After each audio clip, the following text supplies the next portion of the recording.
네, 대법원이 바람을 피운 뒤 아내가 아닌 다른 여성과 사는 한 남성의 이혼 청구 사건에 대한 최종 판결을 조금 전에 선고를 했는데요. 지금까지 대법원에서는 결혼 생활에 잘못을 저지른 배우자는 이혼을 청구할 수 없다. 즉 유책주의 입장을 견지해 왔는데 오늘도 역시 같은 결론이 이어졌습니다. 네, 그러니까 바람을 피운 배우자는 이혼을 청구할 수 없다. 이런 입장을 유지한 건데요. 관련 내용을 손수호 변호사와 함께 짚어보겠습니다. 어서 오십시오. 네, 안녕하세요. 자, 일단 저희가 시간 관계상 결론부터 놓고 얘기를 해야 되겠네요. 네. 유책주의냐, 파탄주의냐, 일단 이 두 개를 놓고 이 쟁점을 가지고.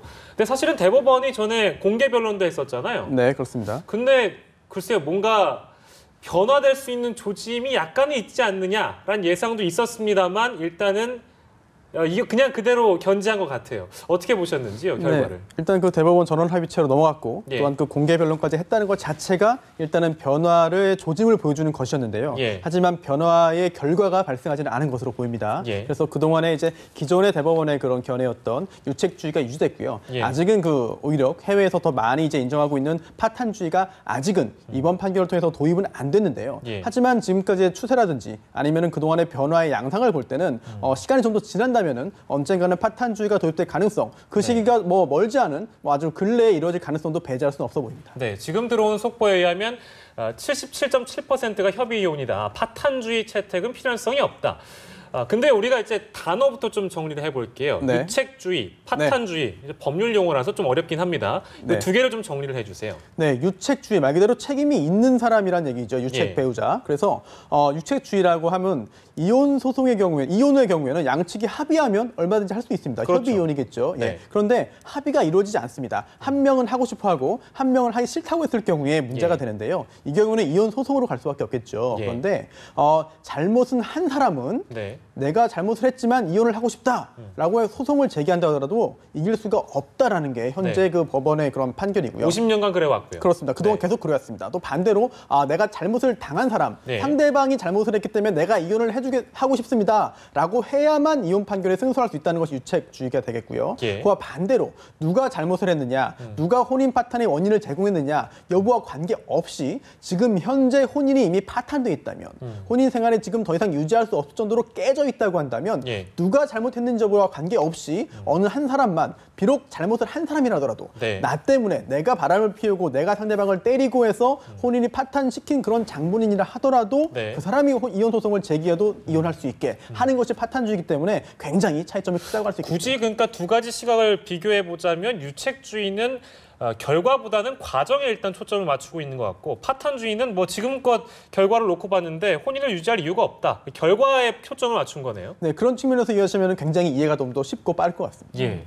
유책주의를 유지할 것이냐, 파탄주의로 판례를 변경할 것이냐, 그 이유가 여러 가지 있었는데 예. 이번에 대법원이 유책주의를 유지하기로 하면서 그 이유에 대해서 지금 자막으로 계속 나오고 있거든요. 좀 정리를 해보면 파탄주의로 전환을 하면 약자를 보호할 수 없다 이런 취지인 것 같은데 이 부분에 대해서 좀 설명을 해주시죠. 네, 그렇습니다. 예전에 지금보다도 훨씬 더 그랬는데요. 예. 남성들이 주로 경제 활동을 했고 예. 여성들은 주로 이제 가정에서 가사를 돌보면서 남성들에게 경제적으로 이제 종속이 돼 있었습니다. 예. 그런 시간이 굉장히 길게 이어졌는데요. 그러다 보니까 이유야 어쩌하든 이혼을 하게 된다면은 여성들의 경우에는 추후에 경제 활동을 하기 어렵기 때문에 예. 굉장히 좀 곤경에 처할 수가 있었죠. 그런 상황에서 남편이 이제 그 외도를 하거나 어떠한 이유를 통해서 이제 이혼을 하고 새롭게 결혼을 하고 싶어한다라고 했을 때 그런 파탄주의에 의해서 그런 경우에도 이혼을 하게 해준다고 한다면은 예. 여성 입장, 아내 입장에서는 글쎄요 이혼을 당하고 집에서 쫓겨나고 아이만 키우면서 제대로 생활하지 못하는 경제적인 공궁에 빠질 이런 그 염려가 있었죠. 그게 바로 이제 그 축출 이혼이라고 이제 그런 표현을 썼는데요. 네. 그런 상황에 처하지 않도록 막아주기 위해서 이제 그 이혼에 있어서 유책주의를 취했고 또한 간통죄도 유지했던 그런 것이 있는데요. 예. 과거의 그런 경제적인 그런 상황이나 그런 것이 지금 현재 많이 바뀌었느냐, 예. 또 완전히 바뀌었느냐, 아니면 그대로 큰 틀에서 유지되느냐 예. 이런 관점에 따라서 판례 변경에 대한 필요성에도 영향을 미친 것이 아닌가 그렇게 예. 생각이 됩니다. 글쎄요, 근데 이제 그 보상적인 측면이나 이런 거 있잖아요. 뭐 네. 위자료라고 해야 되고 네. 아무튼 그 피해가 더 많이 입을 수 있는 배우자 측에게 그러니까 책임이 있는 사람이 보상을 해줘야 되는 그런 시스템. 그게 많이 그러니까 지금까지 봤을 때 좀 많이 미비한 상황입니까? 그렇습니다. 왜냐하면 이제 그 정신적으로 내가 다른 사람에게 손해를 미쳤을 때, 정신적 피해를 줬을 때 배상하는 그런 손해배상을 위자료라고 하는데요. 우리나라의 경우에 이혼의 경우에 아주 이례적으로 굉장히 수십 년간 외도를 하고 딴살림을 차리고 아이를 낳고 집을 안 돌보고 했어도 위자료가 5천만 원 이상 나오는 경우가 굉장히 드뭅니다. 아, 그래요? 예, 또한 또 이번에 그 가사소송은 아니겠습니다만 교통사고를 내서 과실로 이제 그 사람을 치어서 사망하게 하더라도 위자료가 이제 그동안 6천만 원이었고요. 사망의 경우에도 이제 8천으로 올랐다가 최근에야 이제 1억 정도로 올리자는 시도가 있을 정도거든요. 따라서 이혼 소송뿐 아니라 대부분의 경우에 위자료의 수준이 매우 높지가 않습니다. 그러다 보니까 이런 것도 좀 이제 이번에 그 판결에 영향을 미친 것이 아닌가 싶은데요. 파탄주의로 갔을 경우에 이제 그 이혼을 하게 해주되 잘못이 있는 사람이 잘못이 없어지는 건 아닙니다. 그렇죠. 이혼을 할 수 있지만 이혼을 하게 만든 그 잘못에 대한 책임은 져야 되는데 그게 바로 위자료가 되겠죠. 그런데 지금까지 했던 위자료 수준에서 볼 때 갑자기 몇 배로 올리긴 또 어렵거든요. 그런 상황도 억이 넘어간다거나. 네, 굉장히 많이 갑자기 올리기는 또 아직은 그 사회적인 반발이나 합의가 없는 상황이라고 볼 수 있기 때문에 그렇게 위자료를 확 늘리기가 힘든 상황이라고 한다면 아직은 파탄주의로 바꾸는 것이 너무나 큰 혼란을 초래하기 때문에 육체주의를 유지하자라는 그런 판단을 한 측면도 있지 않을까 그렇게 생각이 됩니다. 지금 나오는 속보를 보니까요. 대법관 13명 가운데 7명이 찬성을 했고 6명이 반대를 했습니다. 굉장히 치열한 토론이 있었을 것으로 추정이 되는데 파탄주의와 관련해서도 결과적으로는 수용이 불가하다라는 입장을 밝혔지만 경청할 가치는 있다라고 말을 했습니다. 어느 정도 그 부분에 대한 토론도 이루어진 거라고 볼 수 있겠죠. 굉장히 심도 있게 토의가 이루어진 것으로 보이고요. 또한 그 유책주의냐 파탄주의냐에 대한 이번에 그 법원의 그런 판단은 이번이 그 처음 있었던 것은 아닙니다. 그동안 굉장히 긴 시간 동안 사회상이 변하고 남성의 지위와 여성의 지위에 그런 것에 변화가 있었기 때문에 결국은 그 점차적으로는 유책주의에서 파탄주의로 가는 것이 국제적인 기준에도 맞고 우리 현실에도 맞는 거 아니냐 이런 논의는 그동안 줄곧 있어 왔는데요. 하지만 이번에 또 이제 7대 6이라는 결과를 숫자적으로 볼 때도 이제 몇 년이 지나면 얼마 정도 지나면은 정말 결과가 바뀔 수 있겠느냐 이런 것을 대법원에서도 보여준 것이 아닌가 싶은데 과거에 이제 그 간통죄 위헌 결정 나올 때도요. 점점 숫자가 변해 가면서 위헌이 됐지 않겠습니까? 그렇다면은 파탄주의로 바뀌는 것은 어찌 보면은 이제 시간 문제라고 볼 수 있겠고요. 다만 그 시기가 언제 올 것이냐 이 부분이 좀 관건이 아닌가 생각이 됩니다. 그러니까요. 그 시간 문제란 말씀해 주셨는데 우리가 이런 것도 이제 판례라고 하죠. 판결 사례로 남게 되잖아요. 그러면 제가 사실은 이 판결이 나기 전에 이게 50년 동안 이 문제를 제기하는 사람이 아무도 없었겠느냐. 기존에 있어 왔지만 그러면 그 사례를 전부 다 대법원이 다 기각을 했기 때문에 이런 판결이 이런 어떤 사례가 없었던 건가요? 네, 그렇습니다. 저도 사실 좀 사례를 좀 연구를 좀 해봤는데요. 그동안 이제 각급 1심 법원, 하급심에서 이제 유책 배우자, 내가 이혼 사유를 만든 사람, 내가 바람을 핀 사람, 내가 때린 사람이라 하더라도 나는 저 사람과 살기 싫으니 이혼 판결을 해주십시오. 라는 이혼 소송을 제기한 경우는 굉장히 많이 있었는데요. 거기서 예외 없이 거의 다 이제 패소를 했겠죠. 상당 부분 패소했죠. 그 다음에 항소를 해서 2심으로 가고 또 거기에서 또 져서 상고를 해야만 대법원까지 가는 건데요. 그 이전에 대부분의 경우에 포기를 합니다. 따라서 대법원의 그런 판단을 받을 기회가 많지는 않았을 것으로 보이고요. 하지만 이번 사건의 경우에는 이제 항소하고 상고를 해서 대법원까지 간 것이었는데 그럼에도 불구하고 대법원이 기존의 그런 견해를 유지했기 때문에 앞으로 다시 한번 대법원의 판결을 받으려면은 누군가 소송에 패소했지만 대법원까지 올라가야 되거든요. 그 시점이 언제 될지 또 거기서 또 대법원이 어떤 판결을 할지 그 부분은 좀 더 관심 있게 굉장히 가까운 시점은 안 될 것 같아요. 그렇습니다. 왜냐하면 대법원의 판결이 이제 바뀌려고 한다면은 지금 현재 대법관 구성이 또 대법관이 또 같은 사안에 대해서 다른 판단하기는 어려워 보이고요. 이런 대법원의 판단을 받을 그런 상황이 마련돼야 되고 또 당시의 대법관이 지금과 또 다른 생각을 해야 되기 때문에 또한 여러 가지 상황이 바뀌어야 되기 때문에 언제 해야 될지는 장담하기 어렵겠습니다만 어쨌든 과거에 비해서는 파탄주의를 많이 옮겨간 것이 아니냐 이렇게는 생각됩니다. 그러니까 향후에 비슷한 사건이 대법원까지 올라가야 되는 거고 그때 어떤 대법관의 구성도 변수가 될 것 같은데 앞서서 대법원이 유책주의를 유지하는 이유를 설명하면서 어떤 상대 배우자에 대한 보완 제도, 법률적 장치의 미비 이런 거를 들었기 때문에 이 부분이 앞으로 보완이 된다면 또 판결이 달라질 수 있는 거 아니겠습니까? 그렇습니다. 사실은 유책주의와 파탄주의 중에 정말 완벽한 하나의 그런 정답이 있는 것은 아니거든요. 따라서 우리 사회상 또 현재의 그런 모습, 또 과거의 그런 제도를 어떤 입장을 취했을 때의 문제점 등등을 종합해서 우리 대법원의 판결에 의해서 바뀔 수가 있는 것인데요. 지금 현재 유책주의를 이제 버리고 파탄주의로 간다고 했을 때 보완제도가 미비하다라고 네. 본다면은 예. 그건 이제 좀 전에도 이야기 나왔던 그 이혼을 하게 했을 때 위자료의 수준이 낮기 때문에 실질적인 생계를 이루지 못하는 점, 이런 점이 굉장히 좀 문제가 되거든요. 따라서 예. 만약에 차후에 이제 그 파탄주의를 취한다 하더라도 위자료의 현실화가 필요하겠고요. 예. 또한 그 언제나 인정하기보다는 상대방에 대한 보복이라든지 상대방에 대한 어찌 보면은 좀 매몰찬 그런 그 대우를 목적으로 한다면은 그런 경우에는 이혼 판결을 받아들이지 않은 그런 제도적인 그런 방어책, 보완책도 필요하지 않을까 생각됩니다. 네. 네, 그러면은 파탄주의를 주장하는 쪽의 입장을 좀 한번 살펴볼까요? 개인의 행복 추구권을 침해한다라는 이야기고 또 소송을 하는 과정에서 너무 서로의 잘못을 들추게 돼서 오히려 더 상황이 안 좋아진다 이런 이야기도 있는데 이 부분을 좀 짚어주시죠. 네, 그렇습니다. 파탄주의를 주장하는 사실 법조계에서도 인사들이 굉장히 많이 있고요. 예. 또한 그 논리적인 설득력도 충분히 있어 보입니다. 그중에 지금 중요한 분이 말씀하신 대로 이혼 소송을 한쪽이 하고 싶어하고 이혼을 한쪽이 하고 싶어하고 한쪽은 계속 살겠다라고 했을 때 발생하는 문제가 굉장히 많은데요. 이혼 소송에서 결국은 잘못을 하지 않은 사람 또는 잘못을 적게 한 사람이 승소하기 때문에 상대방의 잘못을 계속 들춰내야 됩니다. 그렇죠. 그러다 보니까 이제 그 소송에서도 상대방의 잘못을 좀 키워야 되고요. 또 이제 확대 해석해야 되고 또 부풀려야 되고 또 자기 잘못을 숨겨야 되고 하다 보니까는 결국은 처음에 이혼 소송에 갈 때의 그런 감정 그 대립보다도 예. 점점 증폭됩니다. 그러다 보니까 원만한 해결이 힘들어지고요. 또한 이혼 후에 만약에 자녀가 있는 경우에도 정말 그 양육비라든지 아니면 면접 교섭에 있어서도 굉장히 좀 부모가 이혼해서 등을 지게 되는 경우가 많기 때문에 자녀의 복리에도 이제 반하는 경우가 있겠고 또한 이혼 소송 과정에서 이제 별거를 하면은 문제가 좀 크진 않은데요. 네. 한 집에 어쩔 수 없이 그 가정 형편과 살면서 이혼 소송하는 경우가 있습니다. 네. 이런 경우에도 결국은 소송에서 이기기 위해서는 상대방의 잘못을 계속 공격을 해야 되는데 예. 그러다 보면 이제 가정 폭력으로 연결되는 경우가 또 있겠고요. 예. 또 같이 살고 있던 자녀들에게 굉장히 안 좋은 영향이 미치거든요. 이런 점에 있어서 결국은 유책주의의 단점이 있는 것이 아니냐라는 그런 지적이 충분히 있어 보입니다.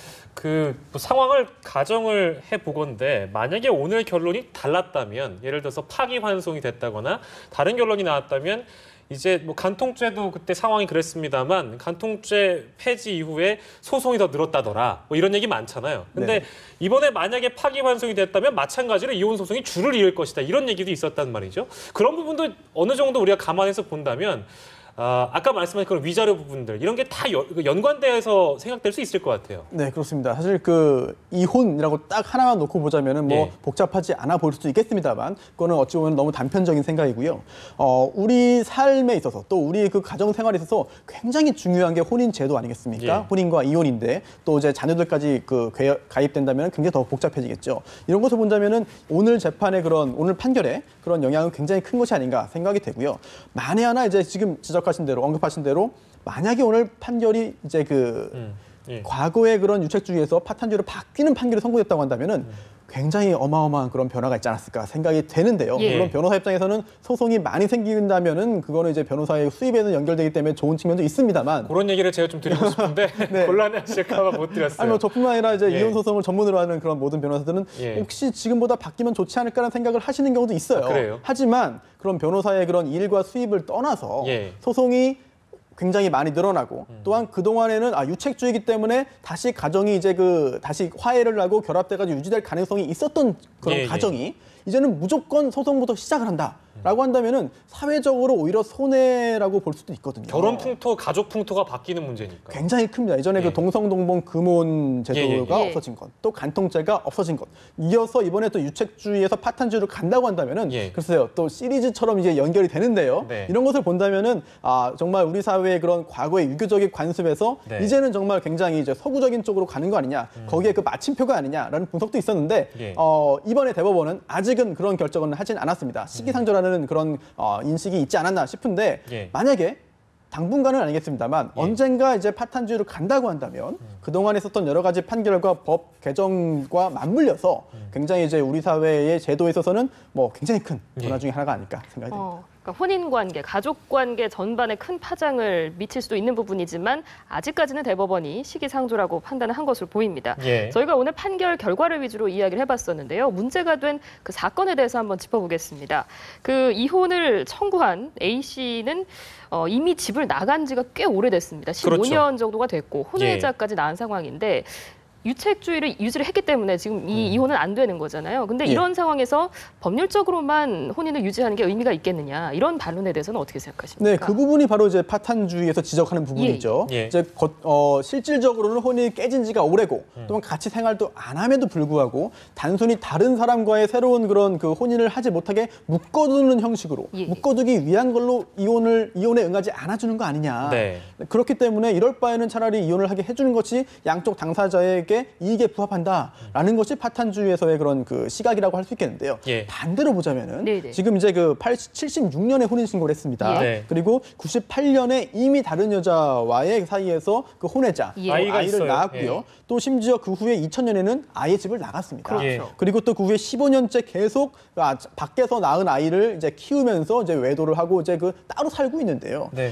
그런 상황이라 하더라도 지금 현재 그 아내가 난 그럼에도 불구하고 이혼을 해줄 수 없다. 이혼해주기 어렵다. 예. 난 그래도 혼인관계를 유지하고 싶다라고 한다면 그러한 의사를 존중해 주는 것 또한 혼인제도의 유지라든지 가족관계의 유지를 위해서 중요한 부분이라고 볼 수 있겠고 네. 또한 만약에 여기서 이혼을 인정해가지고 이제 남남이 되어버린다고 한다면 예. 지금은 그래도 혼인이라는 그 부부 사이라는 그런 연결고리가 있었기 때문에 이제 부양 의무도 생기고 예, 예. 여러 가지 그 경제적으로도 사실은 기대할 수 있는 부분이 없잖아 있거든요. 네. 하지만 이혼되고 그다음에 위자료 판결이 나왔지만 실질적으로 그 해당 남성이 경제활동을 안 한다고 한다면 예. 줄 돈이 없다고 한다면 예. 아예 끝까지 신경을 안 쓰고 한다면은 그 부분에 있어서는 이제 사실상의 과거에 있었던 축출 이혼이 현재도 발생하지 말라는 법이 없습니다. 이런 점에 있어서는 보는 각도에 따라서 예. 어떤 측면을 좀 더 중시할 것이냐에 따라서는 유책주의냐 파탄주의냐 어느 쪽 뭐 양쪽 다 지지할 수 있겠습니다만은 현재 대법원의 판결은 아직은 유책주의. 네. 예, 거기까지 정리할 수 있겠습니다. 집안 사정이 사실은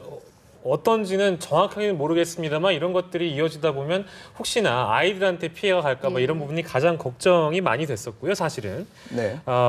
파탄주의를 도입하는 쪽에서 얘기했던 부분이 사례가 그러니까 축출 이혼은 제한하는 쪽으로 대법원이 가이드라인을 둘 것이다. 그러니까 조건부 파기 환송을 할 것이다. 뭐 이런 얘기도 나왔단 말이죠. 그 조건부라는 하면 어떤 그 가이드라인을 얘기하는 건가요? 말 그대로 이제 그 파탄주의 입장에서는 사실 파탄주의가 만병통치약은 아니거든요. 예. 따라서 이제 파탄주의를 취하는 것이 맞다 하더라도 예. 그 부작용은 스스로 다 알고 있습니다. 네. 지금 말씀하신 축출이혼도 가장 그 대표적인 부작용이겠죠. 예. 그런 부작용을 막기 위해서는 여러 가지 그 구체적인 양상을 보는 거죠. 사실관계를 봐서 정말 쫓아내기 위한 목적이 이혼이구나라고 한다면은 그 부분에 대해서는 이제 승소하지 못하게 막자라는 것인데 사실 그 부분은 이번에 만약에 그 일각에서 예견했던 대로 파탄주의 쪽으로 이제 그 대법원이 결정을 했다고 한다면은 네.